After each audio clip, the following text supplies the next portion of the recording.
El título que yo le he puesto a esta historia del profeta Jonás es Jonás, un profeta rebelde. Y vamos a ver por qué.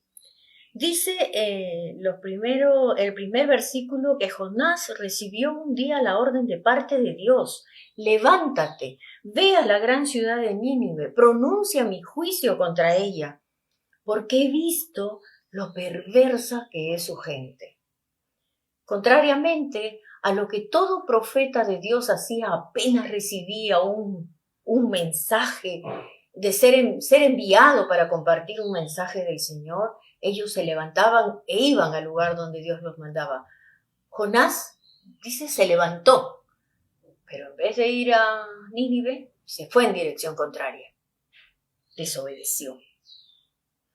Puede parecer extraño, ¿verdad?, que un profeta de Dios haga ese acto de desobediencia. Jonás fue llamado por Dios para ser su vocero, pero sin embargo no cumplió la misión que Dios le encargó en ese momento. Decidió irse en sentido contrario, hacer lo que a él le parecía. Puede parecer extraño, ¿verdad? Pero veamos por qué la actitud de Jonás. Nínive, ubicada a unos 800 kilómetros de Israel, era casi la capital del imperio asirio. Existía, dice, en ese lugar una residencia real, donde el rey habitaba temporalmente. La gente que poblaba Nínive era gente muy perversa, capaz de cometer las peores atrocidades con sus prisioneros de guerra. Explotaban a los pueblos más pequeños, más débiles, les quitaban lo poco que tenían. Pero además de eso, eran idólatras, practicaban la brujería. Y dice que había en medio de ellos mucha prostitución. En resumen, Nínive era una ciudad depravada, depravada. Y el profeta Jonás había vivido sus años escuchando de las maldades de este pueblo y quizás temiendo caer en manos de ellos. Era el temor que había en Jonás, ¿verdad? Entonces, había en Jonás mucho temor, pero también habían otros sentimientos en contra de ese pueblo. Y yo quiero aquí contarles una historia que leí hace mucho tiempo y realmente me conmovió. Es la historia de una mujer que tenía un solo hijo. Una noche que el chico regresaba de una fiesta, fue atacado por un adolescente que estaba drogado. Este adolescente le quitó lo poco que tenía el muchacho, pero no solamente eso, le dio una muerte atroz. Estaba drogado. Entonces la madre quedó muy adolorida, muy dolida por la pérdida de su único hijo en manos de este chico. Ella estuvo presente la vez cuando lo tomaron preso y vio la mirada desafiante del chico, la mirada agresiva, y se le quedó grabada esa mirada. Y ella acumuló en su corazón mucho odio por ese muchacho, pero no podía vivir en paz. Entonces fue donde el pastor de la iglesia donde congregaba y le comentó lo que ella sentía. Y el pastor, ¿saben cuál fue el consejo sabio que le dio el pastor? Le dijo: mira, perdona a ese muchacho, perdónalo. Tú estás presa de un odio, de un rencor que no te va a dejar vivir en paz. Perdónalo para que puedas tener paz. Pero ella salió en silencio de la presencia del pastor y no hizo tal cosa. Ella decía: ¿cómo lo voy a perdonar? Me arrebató la vida de mi único hijo y lo hizo de una manera terrible. ¿Cómo lo voy a perdonar? Durante mucho tiempo, y quizás años, esta mujer vivió atormentada por ese sentimiento de odio que no la dejaba tener comunión con Dios, que no le dejaba servir, porque siempre estaba ahí ese sentimiento. Y sabemos que cuando uno guarda sentimientos negativos, no puedes tener comunión con Dios. La comunión se rompe porque hay algo que nos acusa delante de su presencia. Entonces ella, atormentada por este sentimiento, ella decía, no quiero ir a verlo. Y un día el pastor le pregunta y le dice, ¿fuiste a verlo? ¿Le dijiste que lo perdonas? No, pastor, no le dije. Y el pastor le dijo, ¿ya has puesto a pensar que él también puede estar atormentado por los recuerdos de todas las cosas que ha hecho? ¿No te has puesto a pensar que él necesita recibir el perdón de Dios? Esto la llevó a reflexionar a ella y se fue a su casa, y al día siguiente muy temprano se fue al penal donde estaba recluido el muchacho. Pidió verlo de lejos y cuando lo vio fue algo tremendo para ella. Verlo arrinconado, tiritando de frío porque la ropa que tenía puesta no lo abrigaba lo suficiente en ese crudo invierno. Lo vio flaco, lo vio desvalido y sintió un tremendo amor en ese momento por el muchacho. Sintió dolor de verlo así. Y regresó a su casa y entró al dormitorio de su hijo, que había tenido cerrado por mucho tiempo. Buscó en el ropero ropa de abrigo para llevarlo al penal y lo llevó al chico. Y durante mucho tiempo le estuvo llevando ropa de abrigo, y no solamente ropa de abrigo, también alimentos, porque lo vio tan delgado. Y le llevaba, pero no se identificaba con él. Y el chico se preguntaba quién era la persona que lo asistía y le daba, hasta que ella un día se presenta con él y comienza a hablarle del amor de Dios. Y le habla del amor de Dios y el muchacho, arrepentido, empieza a llorar y clama por perdón a Dios. Y en ese momento él recibe a Cristo como su Señor. Pero oh sorpresa para él, cuando después de haber recibido a Cristo, de haber hecho la oración con esta mujer, ella le dice que era la madre de aquel chico que él asesinó tan cruelmente. Ese día el chico fue libre, pero también esta mujer fue libre porque llevó a los pies de Cristo una vida a la cual ella le había negado por mucho tiempo, el conocer al Salvador, porque ella no quería, porque decía, ese chico no merece perdón de Dios. Y cuando ella vio que el chico se arrepintió y pidió perdón, también ella se sintió libre como el chico. Entonces, la historia de Jonás me recordaba esto, ¿no? Me recordaba esto, porque Jonás tenía mucho, había acumulado durante muchos años en su corazón resentimiento contra los asirios. No les perdonaba todo el temor y el terror, el horror que él había vivido por años por culpa de ellos. Todo esos sentimientos produjo en Jonás 3 actitudes negativas. Y la primera actitud negativa de Jonás fue la desobediencia. Dice el verso 3, entonces Jonás se levantó y se fue en dirección contraria. Desobedeció a Dios. Jonás, como la mayoría de los israelitas, pensaba que Dios no debería interesarse en las personas que no lo adoraban. Él no debería tener ningún interés en aquellos pueblos que vivían de espaldas a él, que lo ignoraban. Él no quería que los gentiles recibieran el favor de Dios. Entonces, al recibir este mandato de Dios, seguramente pensó, te equivocas, Señor. ¿Cómo voy a ir a esa ciudad que no te adora, es idólatra, son perversos? No, Señor, ¿por qué me envías tú a ese lugar?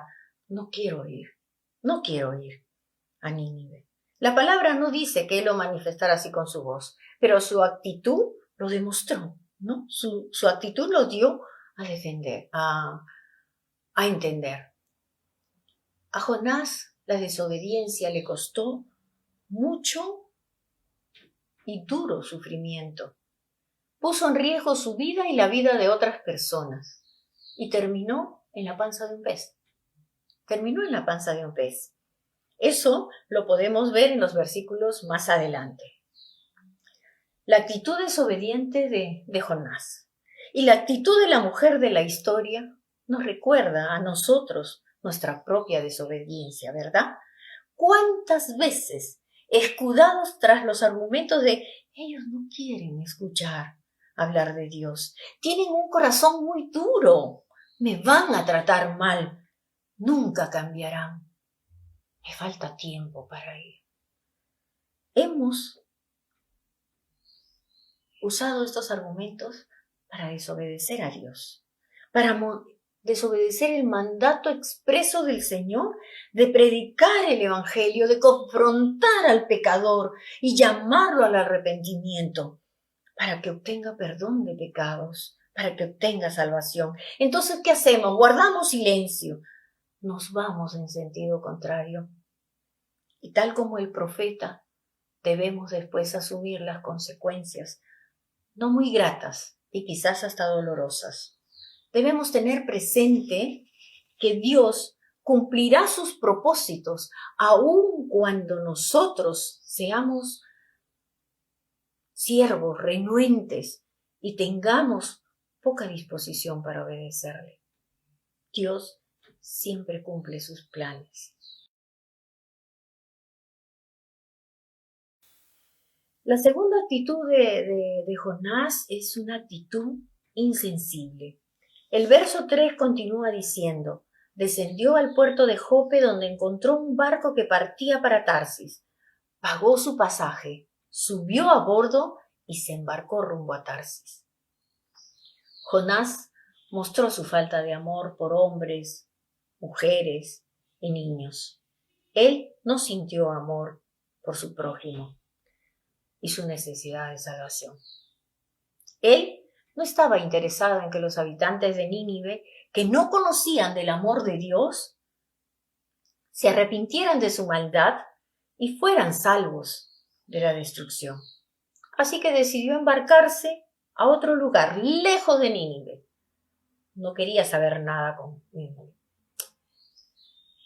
Esto me recuerda que en el mundo en que vivimos hay mucha necesidad del amor, la gracia, la misericordia de Dios. Tal como ese adolescente de la historia lo necesitaba.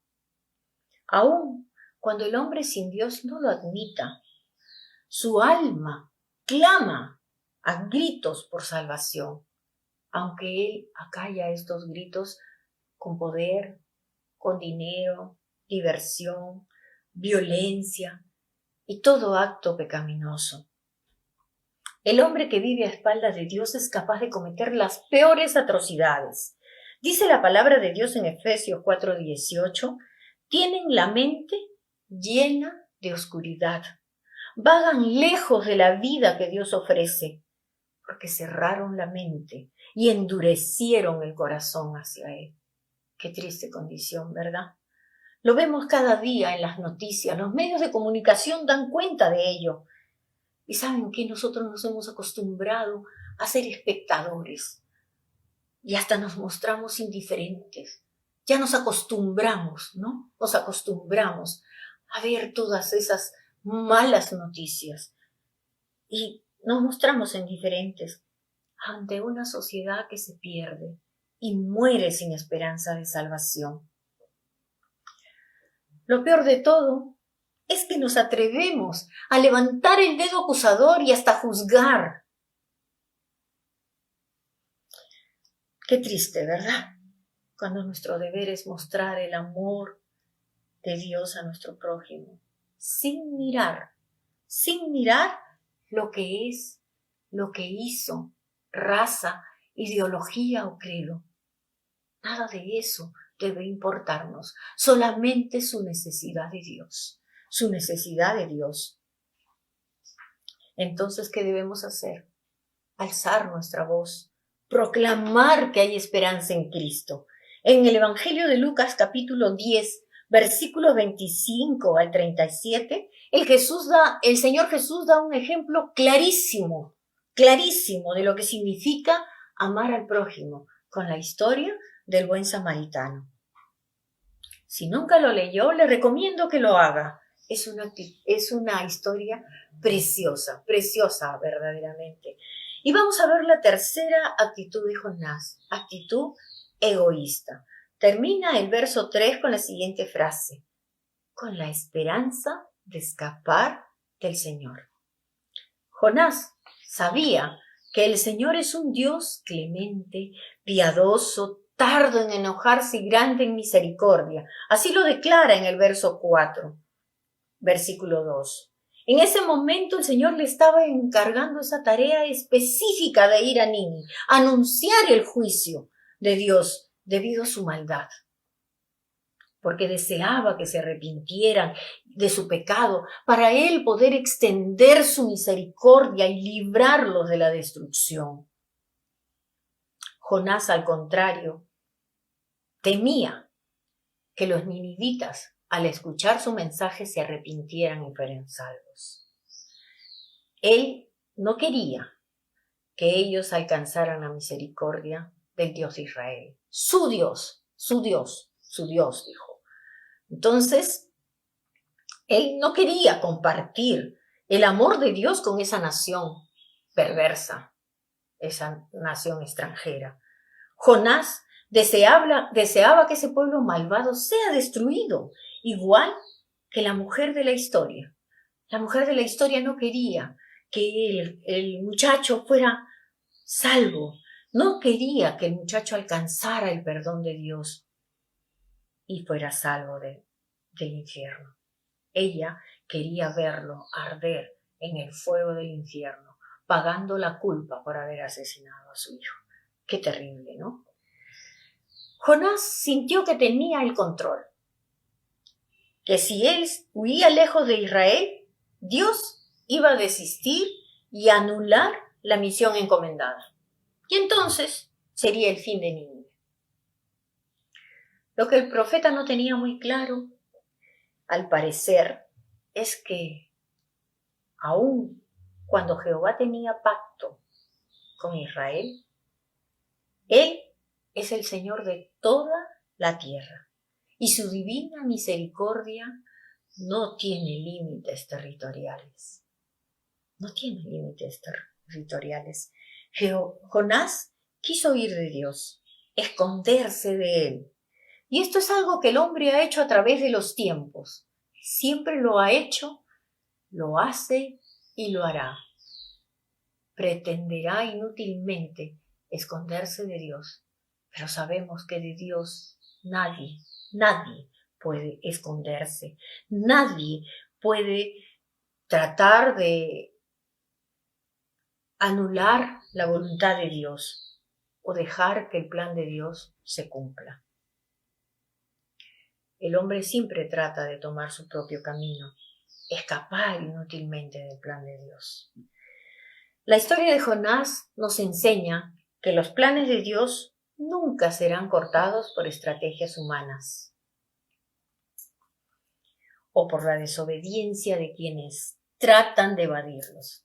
En los versículos 4 al 17 del capítulo 1 puede usted leer todo lo que sucedió a Jonás y cómo Dios proveyó un medio milagroso para dirigir al profeta desobediente a predicar a Nínive sobre la necesidad de arrepentimiento.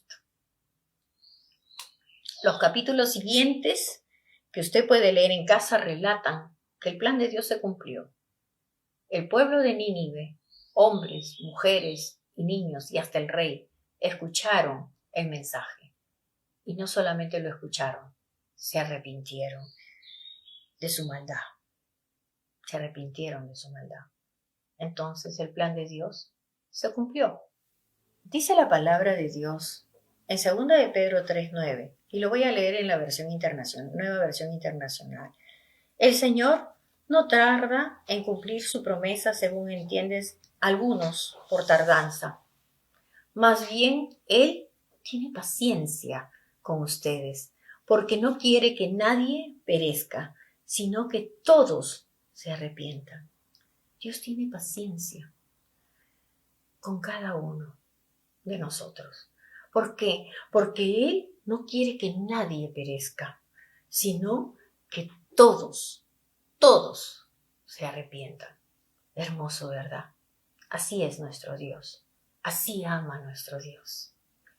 Dios se preocupa en gran manera por nosotros. sus hijos, y también por las personas que rechazamos, porque no piensan como nosotros. Rechazamos sí, a ciertas personas que no piensan como nosotros o porque quizás dañaron nuestra vida. También por quienes hemos dado por perdidos, porque no quisieron escucharnos cuando intentamos predicarles el Evangelio de Cristo. Entonces, ahí los dejamos, los desechamos. Pero el Señor es paciente con nosotros porque sabe que somos humanos, sabe que nos equivocamos. Entonces tiene paciencia con nosotros, pero también tiene paciencia con los pecadores. Como dice su palabra, su deseo es que nadie perezca, que todos se arrepientan, que todos se arrepientan.